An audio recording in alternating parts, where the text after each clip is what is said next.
I've been here in Isaan for 12 years, and I still do not know if I live here or if here lives in me.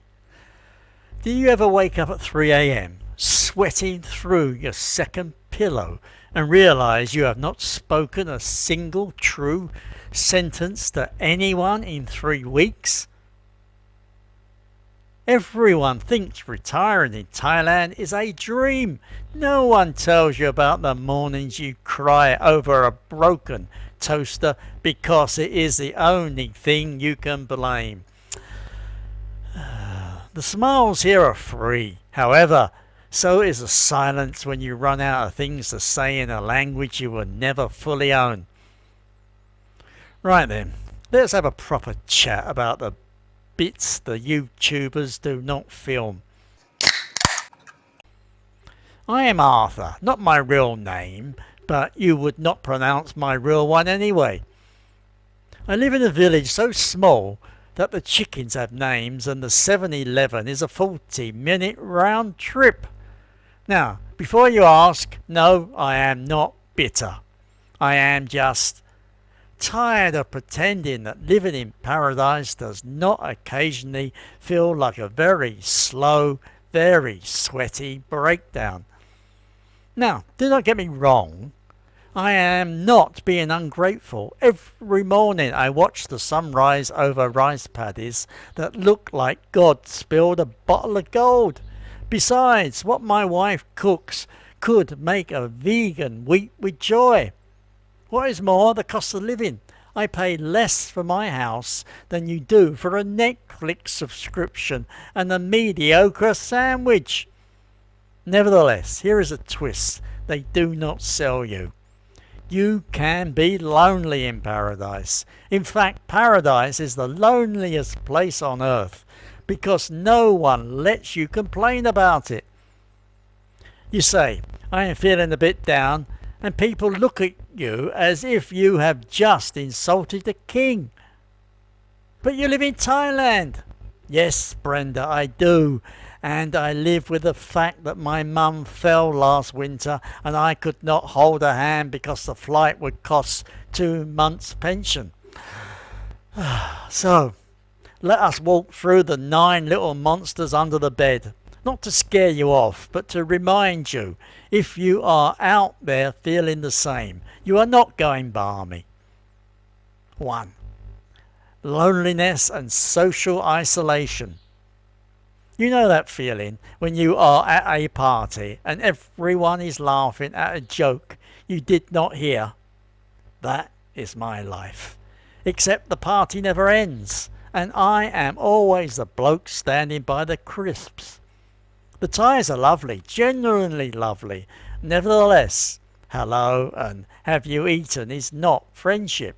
It is a script, and after a few years you realise you have had more meaningful conversations with the village dog than with most humans. There is a British bloke 2 villages over. We wave, we never call, because what would we say? Still hot, innit? 2. Culture shock. The second wave. First year, everything is charming. The monks, the motorbikes carrying sofas, the fact that maybe means no and yes means maybe, but I will hate you for asking. Then year 4 hits and suddenly that charming chaos becomes a personal insult. You try to get a yellow book from the district office. They send you to another office. That office sends you back. You smile, they smile, nothing happens. For 3 hours. Then you realise this is not a bug, this is the feature. 3. Loss of identity. Back in Manchester, I was a project manager. People listen to me. Here I am, the foreigner who puts too much chili in his somtam. My opinions on anything, politics, plumbing, whether to rotate the tyres, are politely ignored. However, the worst part, after a while you start believing them. You think maybe I am just a fat pensioner in shorts. Purpose evaporates like ice in a Bangkok taxi. 4. Relationship pressures. I love my wife, I do. However, we argue about money in 2 languages and nobody wins. Her family needs help, a buffalo, a funeral, a cousin's gold tooth. To me, it is a spreadsheet. To her, it is face. Besides, saving face is a full contact sport here. You cannot say no. You cannot explain budgets. You just pay and smile and feel your insides curdle. 5. Distance from family. My mum turned 93 last October. I watched via WhatsApp. The signal cut out 3 times. She said, "I am fine, love." However, her hand shook when she held the cake. I hung up and sat in the dark for an hour. That is not in the brochure. The land of smiles does not show you the man crying into a bowl of instant noodles because he missed his daughter's graduation. 6. Visa anxiety.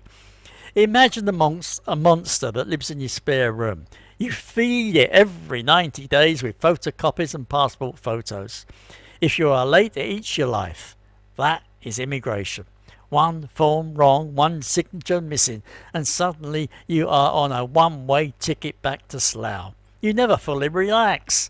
Even when you are asleep, a little part of your brain is thinking, did I sign the TM30? However, here is the funny thing. After 8 years of visa stress, I accidentally overstayed by 1 day. 1 day. I went to the immigration, sweating like a glass blower's ass, ready to be deported. The officer looked at my passport, looked at me, and said, "I swear on my mother's grave, 200 baht and next time bring mango." I nearly kissed him. That is Thailand. Terrifying and absurd all at once. 7.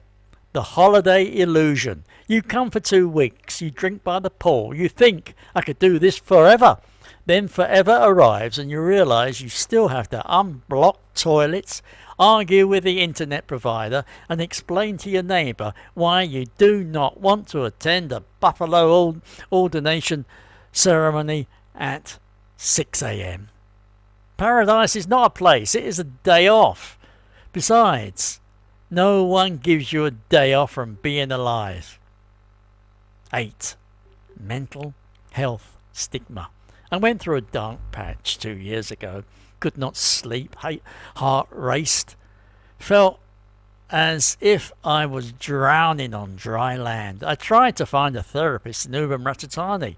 You know what I found? 1 who did not speak English and a Facebook group full of expats saying, "Man up and have a beer." So I did not talk. I just sat with it for months. Do not do that. By the way, it is a stupid idea. 9. The in-between worlds feeling. This is the quiet killer. You go back to England after 6 years, everything is smaller, greyer. Your old friends talk about house prices and the new Tesco superstore. You feel like a ghost. Then you return to Thailand, and you do not quite belong here either. You are too foreign for here, too changed for there.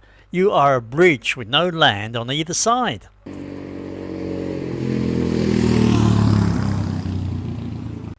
However, here is what I have learned. Now, I want you to listen close because this is the part worth writing down. You do not survive Isaan. You do not survive expat life. You learn to be unfinished. You learn that loneliness is not a failure. That crying about your mum is not weakness. That saving face is just a different way of loving people. You learn to sit on a plastic chair at 6 a.m, watch the rice grow and say, "My penrai, never mind." Not because you do not care, but because some things cannot be fixed, only held. Besides, you know what? I have stopped trying to be the old Arthur. That bloke is dead. Good riddance. The new Arthur drinks warm beer, waves at monks, and once a month he calls the other British bloke 2 villages over, and they complain about the heat for 20 minutes, and that is enough. That is actually plenty. So, if you are out there stuck between worlds, feeling like you are the only one not having fun in paradise, hit the like button and comment below. Tell me one thing you missed from home that you did not expect. For me, it is not fish and chips. It is the sound of rain on a proper roof. Go on, make an old man feel less alone. Besides, if nothing else, at least the toasties at 7-Eleven are still 20 baht, I believe. That is not nothing. That is infrastructure. So, until next time, keep your beer cold, your patience warm, and your sense of humour closer than your wallet.